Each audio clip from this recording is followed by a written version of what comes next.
on my 2020 goals and aspirations and if I've met them or not, which the answer clearly is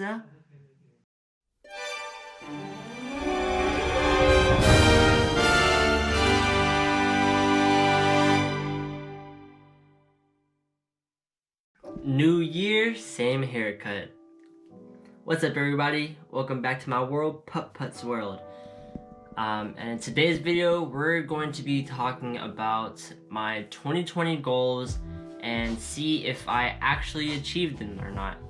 So in my video, my 2020 goals and aspirations, there'll be like a little icon bubble of something up here somewhere, you know, the typical YouTube stuff. But in that video, I talked about some of the goals that I set for myself and you know, how to achieve them and things like that.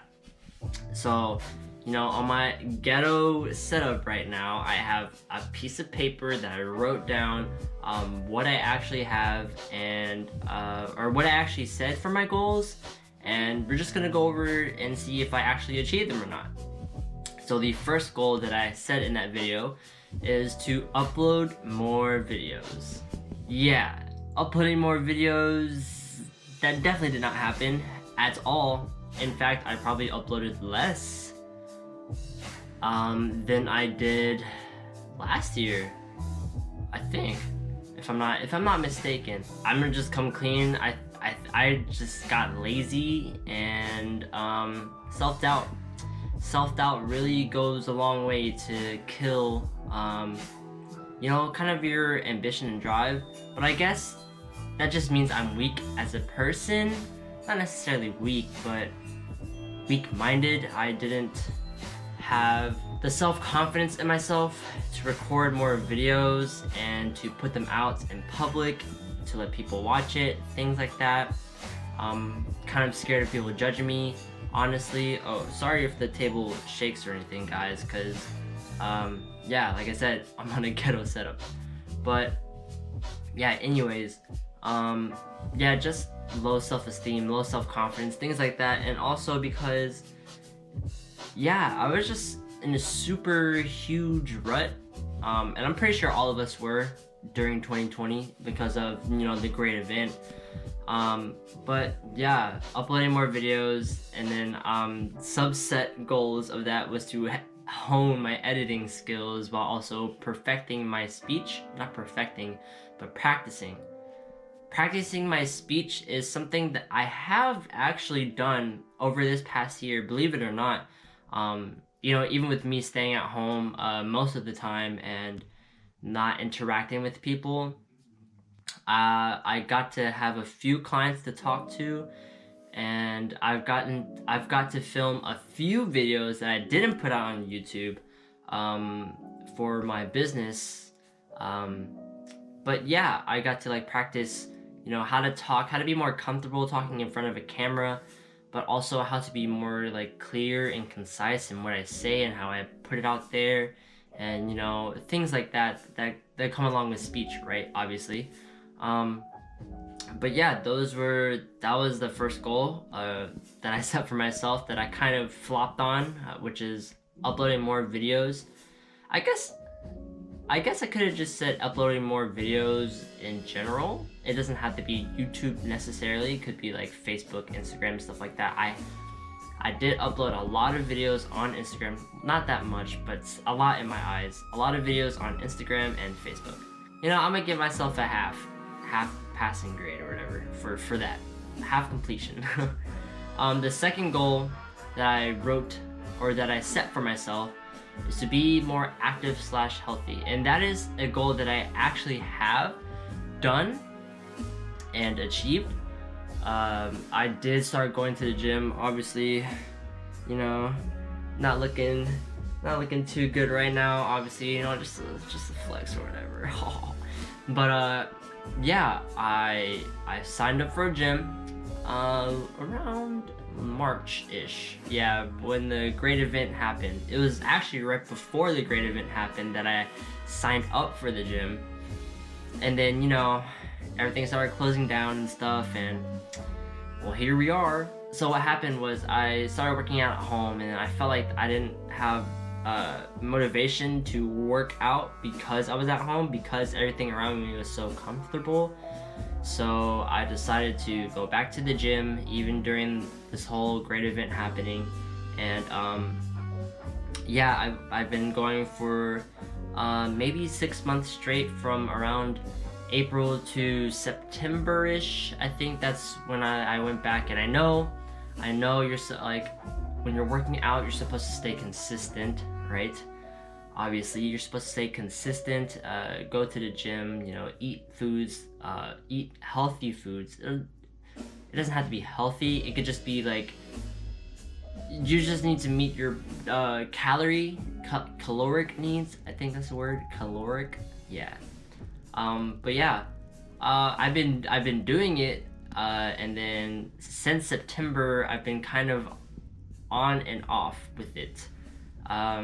Mostly because it ties into what I said earlier about having low self-esteem / self-confidence, but it's just a lot of things happen and it just kind of messes with your mental state. And a gym is supposed to be a place, well, my definition of the gym for me is supposed to be the like a safe place, not a safe place, what's the word? Like a place where you can do things yourself without having to worry about anybody else, because you know, you have your own workout schedule, you're working out whatever you set for that day, and then you do it. You know, you do your workout routine, things like that, like work on yourself, improving yourself, and then boom, like it kind of like boosts up your energy levels, but also your confidence levels. And when I was working out at the time, it did happen. Like I was feeling I was feeling better about myself than I did previously. And I don't know, I guess I just got lazy. Laziness and comfortability go hand in hand. They go hand in hand, you know. But yeah, that's another goal that I actually kind of sort of achieved. I'll just say I achieved it because I actually still work out from time to time. It's just very on and off. Moving on to the next goal that I set for myself, which was learning how to cook. And I did not meet or even achieve that goal at all. Cooking, very interested, but once I started doing it, I kind of get into this habit of, okay, I'm gonna do whatever. I have no plan, I just go in whatever. And that's what I wanted to do. I wanted to start everything from scratch and kind of test my knowledge to see what I do.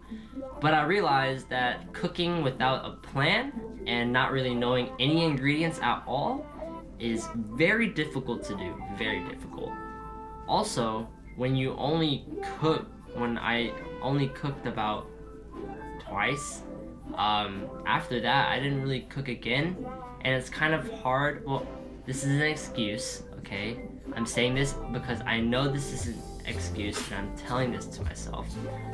But when you're living with your parents and they're cooking, obviously, like it kind of just deters me from cooking, I guess, because they're cooking for me. And I know it's a very first world problem, but like I should be spending more time with my mom to help her cook and things like that. But yeah, cooking completely failed in that one. I have not tried to cook anything at all, besides like 2 things. Most of the time though, I do cook during breakfast. I cook my own breakfast, whether it's like, if you could call it cooking, like oatmeal, eggs, toast, eggs, bacon, sometimes a breakfast omelet, sometimes a smoothie. That's not really cooking though, it's just putting things together and blending it, but you get the gist. I didn't meet that goal. Yeah, total flop. But the next goal that I did-ish kind of achieve, it was kind of forced because of the great event, but that was to be more frugal / financially responsible. And a sub goal that I put for that was more meaningful purchases. So I in fact did, speaking of the devil, this right here. I don't know if you guys can see that. Hold on, I gotta put my hand behind it, right? Is that how you do it? Yeah, I bought a watch. It is the Casio, I can't remember the name. I thought it should be right here. The Casio A158W. And I was really interested in watches at the time because, you know, trying to upgrade my look, trying to evolve my style, and trying to just have more confidence in myself. And something that I've always wanted was a watch. A watch just kind of elevates your look for some reason. Like, it's just something on that wrist. It's just something on that wrist that just makes you look more sophisticated for some reason. I don't know. I don't know. But like I said, because of the great event, it forced me to become more frugal / financially responsible, because I was one of those affected by it. I was working at a restaurant, and obviously all restaurants kind of shut down, and some small businesses got wiped out because of it. So it left a lot of people without jobs and a lot of people without income. So it forced me to really focus down on trying to make more meaningful purchases, buy things that I absolutely need, things I absolutely need, like food, water, and that's about it. I rarely buy anything else, like besides shampoo, soap, toothpaste, things like that. And I've been dabbling in investing.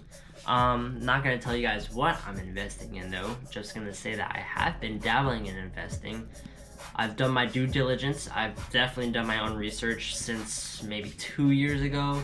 And I finally took the bullet, I took a shot. I took a shot in the dark with investing. Well, not the dark, it's illuminated, but I took a shot on some investments, and hopefully these investments play out for me.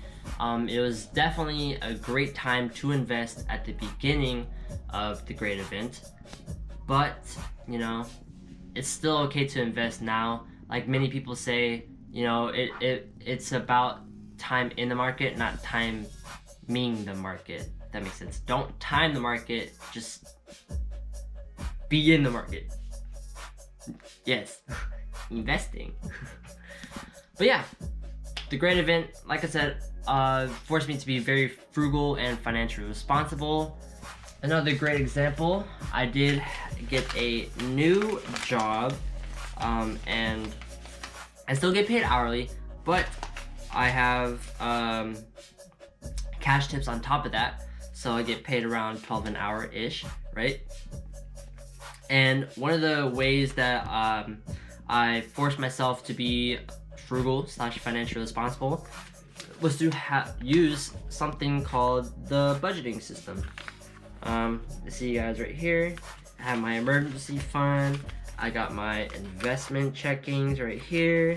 I have my vacation / gift savings, and then my personal checking accounts right here. And I wrote all the percentages down, stuff like that. Video coming on this soon, so it's just a little sneak peek of what I got coming for you guys. But yeah, things like that. Like it's forced me to become more responsible for myself, taking care of myself. Making sure I'm setting myself up for success, things like that. But yeah, that's one of the goals that I'm proud to have met / achieved, because it kind of makes me happy on the inside. It's definitely made me be comfortable with who I am and the choices that I'm making, and it's definitely something that feels empowering, for sure. I feel more empowered because I'm financially responsible and not just spending money nilly-willy on random things, right? So yeah, moving on to the last goal that I set for myself. I have 5 written down here, but I know in the video I said 7, so I'm not really sure what the last two were, but I just kind of narrowed down the list, right? So the last goal that I set for myself was to get out of my comfort zone. And I would say I definitely met that halfway. If the bar was right here, I probably met it like right here or right here. I definitely did a lot of things that were completely out of my comfort zone.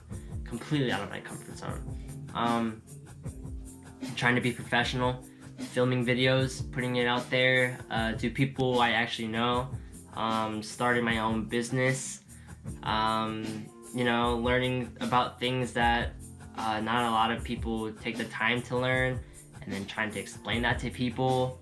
It's definitely gotten me out of my comfort zone. I've definitely attended some meetings, Zoom meetings, in-person meetings, and it was under like 10 people, so 6 feet apart, obviously. But yeah, I've definitely gotten out of my comfort zone-ish. I would say I have my feet wet. That's what I'll say. I have my feet wet at the shore, ready to take a dive in. Wow, that's a good analogy, Golf. Wow, big brain. But anyways, yeah, getting out of my comfort zone, practicing my speech, that's part of my comfort zone. Working out, working my body out, being healthy, that's kind of out of my comfort zone too. Going to the gyms by myself, I never thought that I would do that. I never would see myself as the type to go out to the gym and just working out, working on myself. That it never occurred to me that I would ever do that. But hey, 2020 is a year full of curveballs and everything else life has to throw at you, but we're still alive today. We're still all here. We're still kicking and living it. Some of us are just barely scraping by. Some of us are very well off, and others are just, going at it day by day. But that is the conclusion of today's video on my 2020 goals and aspirations, and if I've met them or not, which the answer clearly is somewhat. I'll just say somewhat. So yeah, thank you guys for watching. If you liked this video, please give it a like down below, and if you disliked it, just click that button as well. Leave a comment down below if you guys met your 2020 goals, and don't forget to hit that subscribe button for more videos like this that will come out. I promise will come out. I feel like I have structure now, so like I said, that's for another video. But yeah, thank you guys so much for watching. Until then, peace.